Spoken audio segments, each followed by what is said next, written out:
Olá pessoal, sejam de volta bem-vindos de novo à minha aula de Geofísica de Prospecção. E agora nós vamos falar de tempo de chegada dos eventos sísmicos.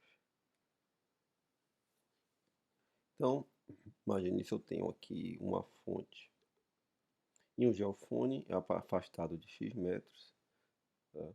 E o que eu quero saber é o tempo que vai demorar para chegar, que os eventos vão demorar para chegar, certo? Para sair ou seja, o tempo que eles vão demorar para viajar, né? Saindo da fonte e chegar até o receptor. Tá? O primeiro evento seria, vamos estudar, seria a onda direta, né? Mais simples de todos, tá? E é muito fácil deduzir, certo? Que o tempo de chegada, né, da onda direta, né, em função do afastamento, né, que eu estou chamando aqui de tal índice D, tá? É simplesmente x, certo? Dividido pela velocidade de propagação da onda no meio da primeira camada, certo? X sobre V1. Bom, então vamos ver como é que a gente pode representar graficamente essa função, né, de tempo de chegada versus afastamento de um evento sísmico. E a gente vamos usar um sistema de eixo, certo? Aqui no eixo horizontal a gente coloca o x, o afastamento, tá? E aqui no vertical a gente coloca o tempo, né, com o eixo apontando aqui para baixo, né, como é uma tradição aí na sísmica, né? Tá? Então, se a gente for representar então a função tempo de chegada versus afastamento da, da onda direta, é simplesmente uma reta que passa aqui pela origem, certo? Conforme é representado aqui, certo? Se a velocidade do meio for baixa, né, for mais baixa, então a onda vai demorar mais tempo para chegar, certo? Para percorrer uma determinada distância, né? Ela vai demorar mais tempo. Se a velocidade for. E a reta fica aqui mais inclinada, né? Se a velocidade do meio for maior, certo?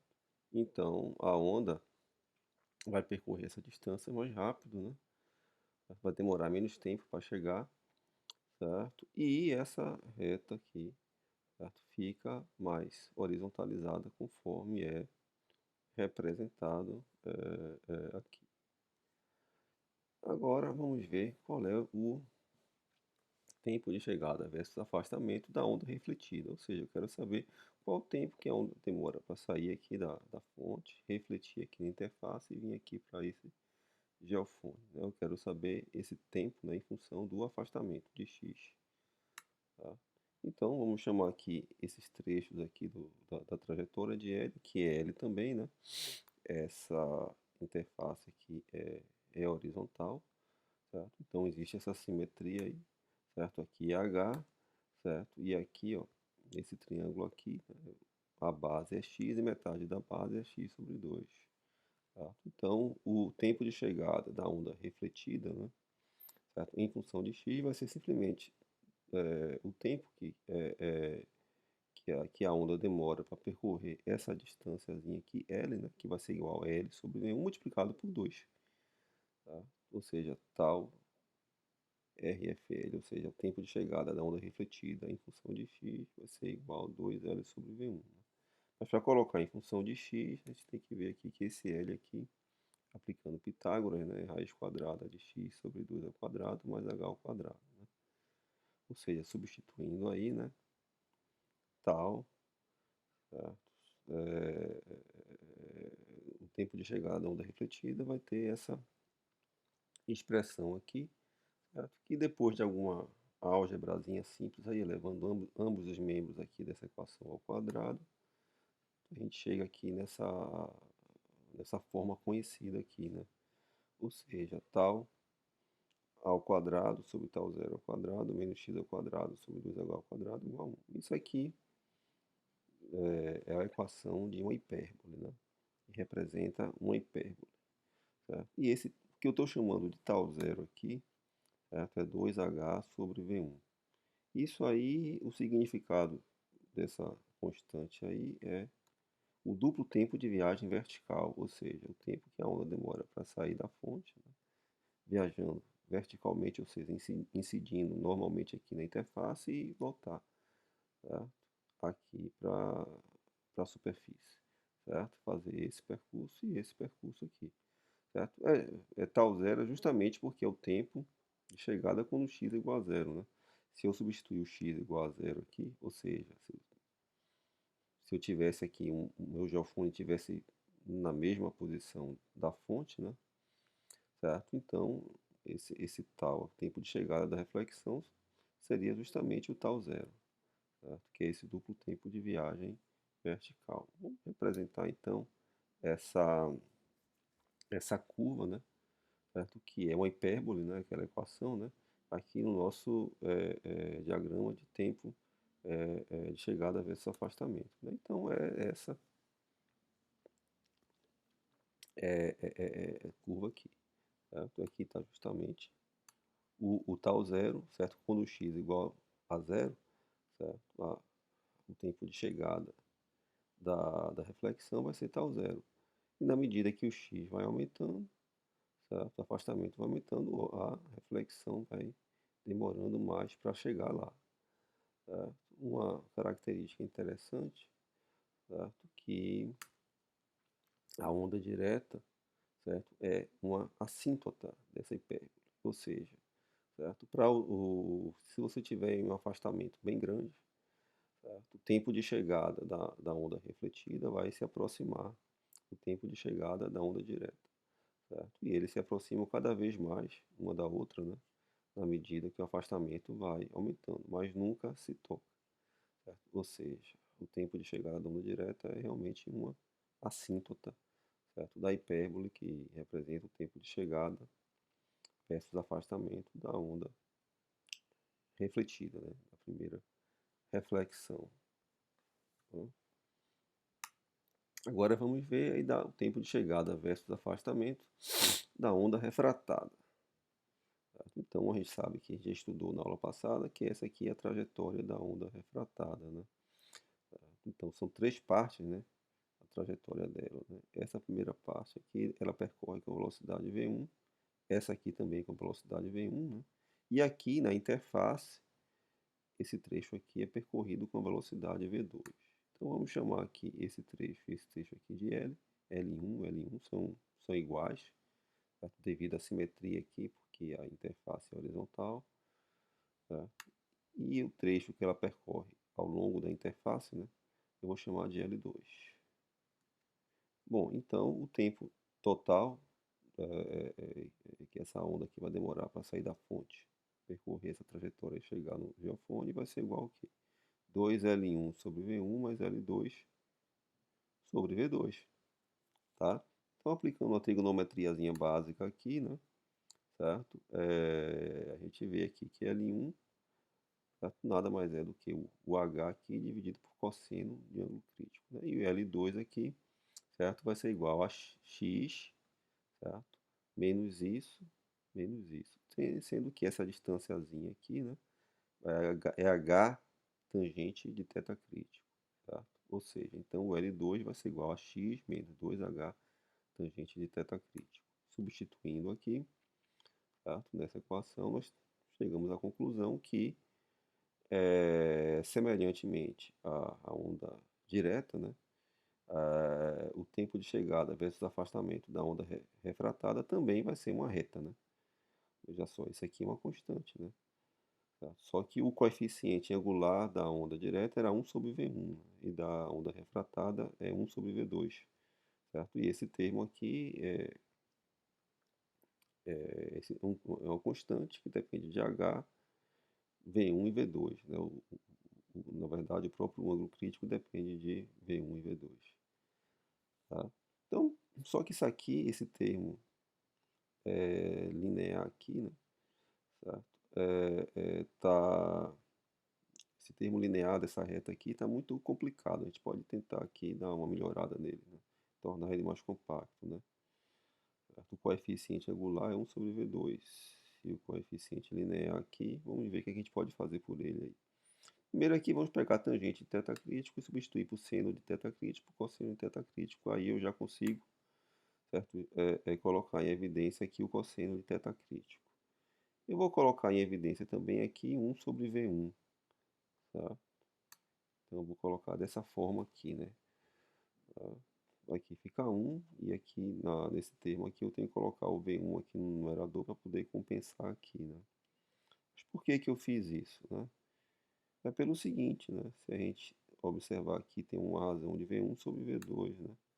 E V1 sobre V2 que é? A gente viu que é justamente o seno do ângulo crítico, tá? Então, se eu substituir aqui, tá? Isso aqui vai ser igual a 1 menos seno ao quadrado do ângulo crítico, né? E 1 menos seno ao quadrado do ângulo crítico é justamente cosseno ao quadrado do ângulo crítico, né? Então, isso aqui já, substituindo aí, já faz com que eu chegue aqui uma equação para o tempo de chegada versus afastamento da onda refratada mais simplesinha, né? Mais compactazinha, né? Eu gosto de trabalhar com essa forma aqui para essa equação, certo? É uma reta, né? É uma reta. Só que ela não, diferentemente da onda direta, ela não vai passar pela origem, né?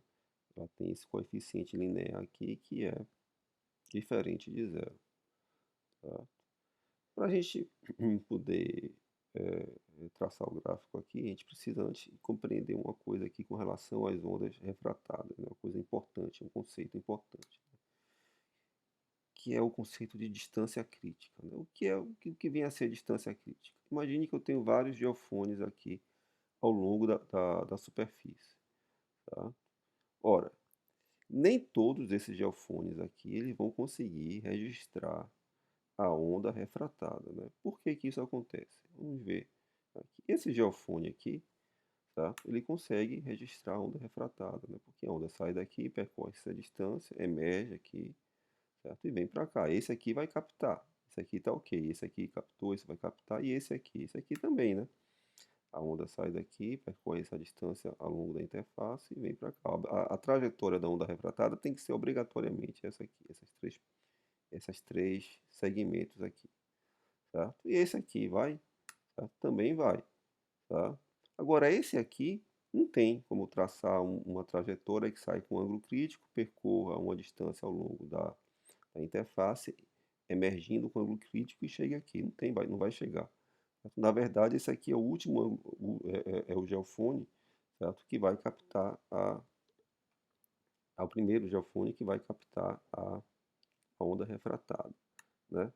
Ou seja, existe uma distância crítica aqui, certo? Se o meu afastamento fonte-receptor for menor do que essa distância crítica, o geofone que tiver aqui, ele não vai captar. Só os geofones que tiverem, certo, um afastamento maior do que a distância crítica, certo, é que vão conseguir captar a onda refratada. Então fica fácil que ver também aqui, né, certo, que essa distância aqui, certo, que corresponde à distância crítica, né, é simplesmente 2 vezes h tangente de θ crítico, certo? Esse que é o conceito de distância crítica, certo? Ou seja, diferentemente da reflexão, que vai chegar em todos os geofones, a refração não vai chegar em todos os geofones, tá?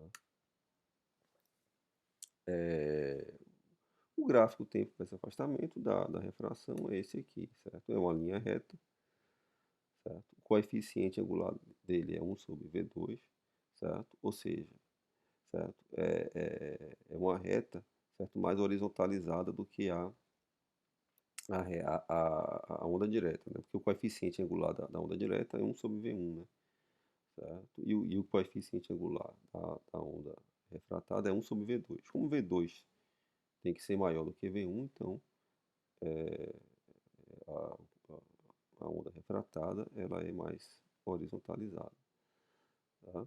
É, e tem, veja só, aqui a onda refratada, né, vai começar a partir da distância crítica, né? Certo? Então não posso plotar essa reta para cá, porque na verdade não existe onda refratada que vai chegar aqui nesses afastamentos. Ela só vai chegar a partir do afastamento crítico, né? Da distância crítica, né? Tá? Na distância crítica, o tempo de chegada dela coincide exatamente com o tempo de chegada da reflexão. E uma coisa interessante é que ela tangencia aqui, né? A reta da onda refratada, né?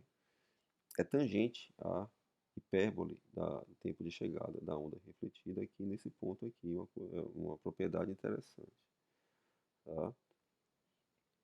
E uma hora, a onda refratada aqui, ó, vai passar aqui a onda direta, né? Essa aqui que eu vou chamar de distância de cruzamento, certo? É onde essas duas retas aqui estão se cruzando, né?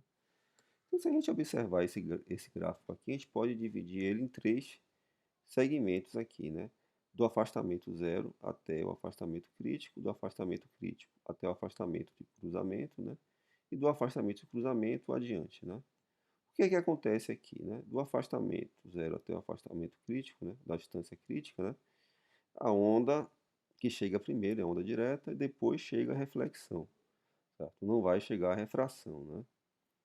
A, Nessa seção aqui entre o afastamento, a distância crítica e a distância de cruzamento, né? Eu tenho aqui o que chega primeiro vai ser a minha onda direta, certo? Depois a minha onda refratada e depois a reflexão. A reflexão sempre chega por último, né? Certo? Mas depois aqui da distância de cruzamento, né? Se eu tiver um geofone aqui, né? Certo? Então o que ele vai captar primeiro aqui é a onda refratada, certo? A onda direta ele vai captar depois e depois a refletida, né?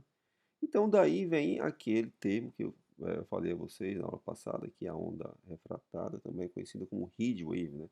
Onda, onda cabeça, ela chega encabeçando, ou seja, certo? É a primeira que chega, né? Certo? Ou seja, mas o que vai acontecer para os afastamentos longos, né? Certo? Para os afastamentos que sejam os geofones que estejam posicionados, né? A uma distância da fonte que seja maior a distância de cruzamento, né? Então, esses geofones eles vão captar primeiro, certo? As ondas refratadas. Daí vem o termo heat wave, né? Que chega primeiro, né? Ou seja, por quê? Porque a partir de uma determinada distância, a onda refratada sempre vai chegar primeiro, tá? Agora vamos ver aqueles exemplos das múltiplas, né? Aqueles eventos das múltiplas, né? Então aqui é a trajetória da múltipla de primeira ordem, né? Aqui tem H, né? Certo? Aqui, essa distância aqui, que vai daqui até a, a projeção da interface aqui desse ponto aqui é um quarto da distância total, né? É um quarto de x, né? A distância total fonte-receptor, né? Então aí fica fácil, né? Calcular aqui, né? São são quatro trechos aqui de igual comprimento, né? Então, o tempo de chegada versus afastamento da primeira múltipla, né, que chamamos de tal M1, vai ser igual a 4 vezes essa distância aqui, que só aplicar Pitágoras, né, que vai ser raiz quadrada de x sobre 4 ao quadrado mais h ao quadrado. Bom, desenvolvendo essa equação, a gente chega também à equação de uma hipérbole, né, conforme a gente viu lá na onda refletida, né, tem uma equação semelhante a essa aqui, isso vai ter, também chega em uma hipérbole, né. Só que aqui vai ser igual a 2 tal zero ao quadrado, né, tá? Por quê? Porque aqui, ó, se eu tiver no afastamento zero, nesse x aqui foi igual a zero, o tempo de chegada da onda dessa múltipla aqui vai ser igual a 2 tal zero, ou seja, tal zero ela sai daqui, é o tempo que ela demora para sair daqui, bater e voltar. Só que ela vai ter que ir e voltar de novo, então são 2 tal zero, tá? Certo? E aqui o termo que está dividindo x ao quadrado é 4h ao quadrado. Então essa aqui é a equação do tempo de chegada, afastamento da múltipla primeira ordem, que também é uma hipérbole, tá? Conforme é mostrado aqui, tá? Então está aqui, né? Certo? A múltipla de primeira ordem, tá? Tá aqui. Ela vai chegar no tempo 2 tal zero, certo? E se eu fosse plotar as outras múltiplas, né? As outras múltiplas também vão ser, certo? Hipérbole, certo? Só que a múltipla de segunda ordem, segunda ordem vai chegar no tempo 4 tal zero, vai ser uma hipérbole também, mais aberta, né? E a de terceira ordem chegaria no tempo 6 tal zero, certo? Também será uma hipérbole. E por aí vai, né? Na verdade, existe infinitas múltiplas, né? Tá?